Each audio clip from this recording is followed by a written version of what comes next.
All right, I did not get to Friday Bible study. Thursday Bible study on Thursday, so we're going to do it on Friday evening, and then we will get into the Friday study. How's everybody doing? Let's go New Living.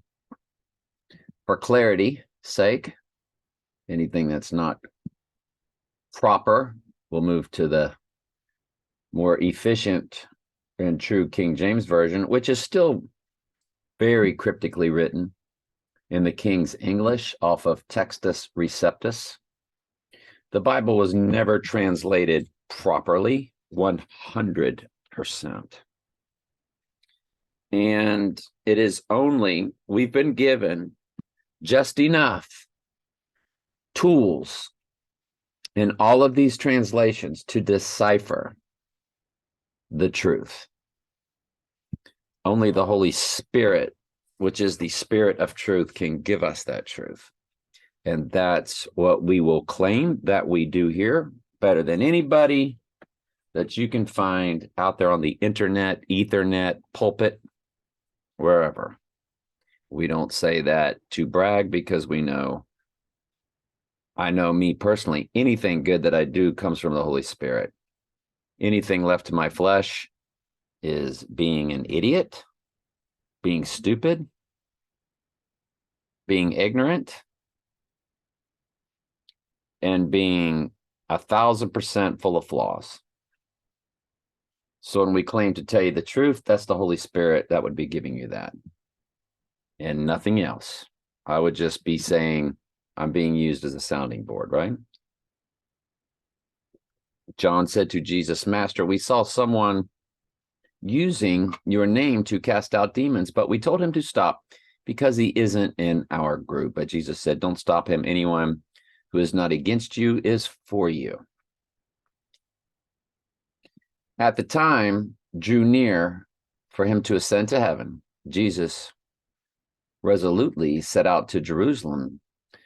He sent messengers ahead to a Samaritan village to prepare for his arrival, but the people of the village did not welcome Jesus because he was on his way to Jerusalem. When James and John saw this, they said to Jesus, "Lord,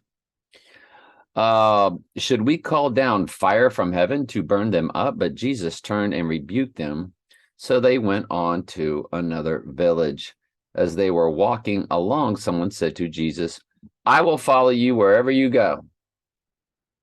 And that's the end of today's special message. Let's read it in the King James, just for practice sake, just to understand how the King's English works. And let's see if we could have understood everything in the King's English after now getting the watered down, because the New Living Translation that we read from is extremely corrupt. It's extremely watered down, but of course, to God's cryptic world, that's why, we know Batman's the Illuminati's Antichrist. And that's why they call Jesus, or one of Batman's villains, the Riddler, because Jesus spoke in parables. And the ironic thing is that the watered down worst translation, called New Living Translation, which we often use just to help decipher a little bit of what the King James might be saying, we know that sometimes the New Living says it better.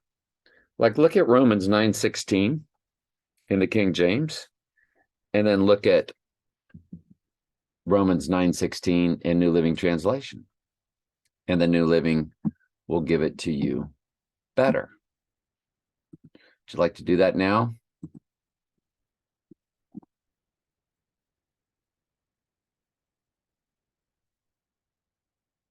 The advertisements had to load, of course,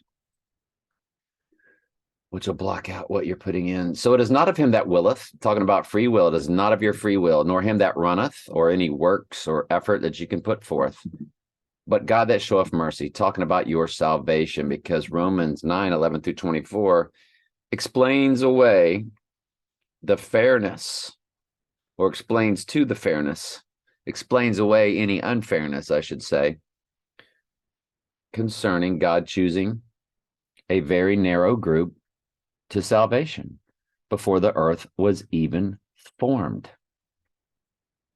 And in the middle of that passage of Romans 9:11 through 24, you get Romans 9:16. It is not of him that willeth, nor him that runneth, but God that showeth mercy. Now, you look at that in the New Living.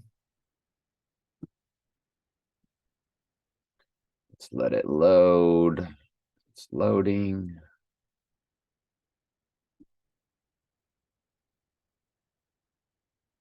Better translated here than in the King James. So it is God who decides to show mercy.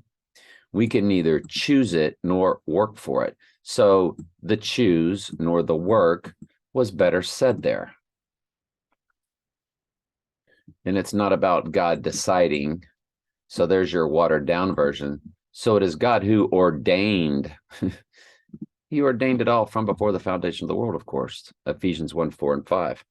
Which is what grace is. Ephesians 2:8, 9, and 10. If you leave out Ephesians 2:10, then you've missed the whole point. That's why in today's pulpits, they only give you Ephesians 2:8 and 9, and then twist it to a fake grace. Don't shoot the messenger. But of course, it's their job to at some point, isn't it?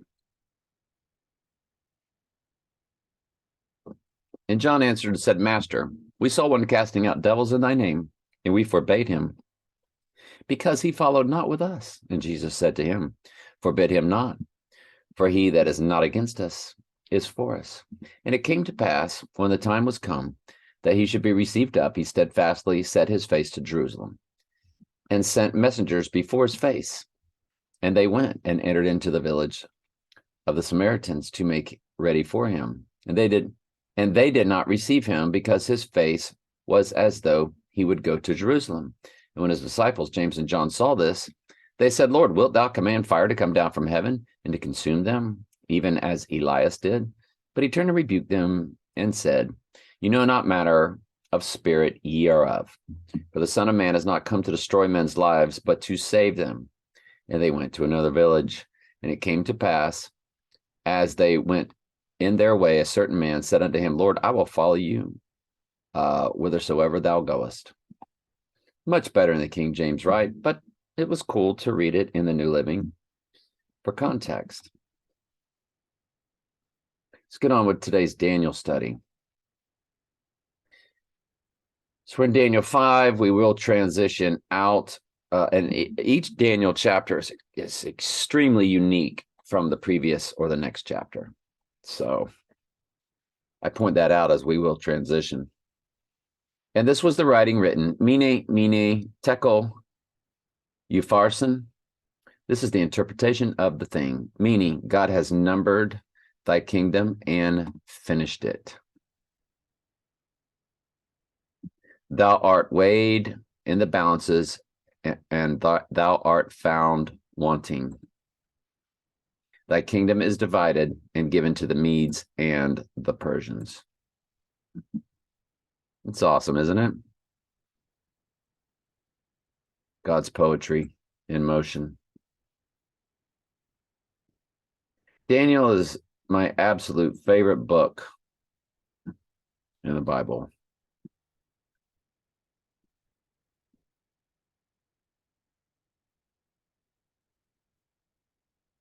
Then commanded Belshazzar, and they clothed Daniel with scarlet and put a chain of gold around his neck, and made a proclamation concerning him that he should be third ruler. And so an Israelite is the third ruler on God's corrupted kingdom that runs the earth. Go figure. That's the sovereignty of God. Hard at work. For God, easy. But for us, it's fascinating. And that night was Belshazzar, the king of the Chaldeans, slain. And Darius the Mede took the kingdom, being about 62 years old, and or 62. Let's move on to chapter 6. It pleased Darius to set over the kingdom 120 princes, which should be over the whole kingdom. Over these 3 presidents, of whom Daniel was first, that the prince or the princes might give accounts unto them, and the king should have no damage. Then this Daniel was preferred above the presidents and princes because of an excellent spirit was in him. And the king thought to set him over the whole realm. I love you very much. Ask questions anytime. That's what I'm here for.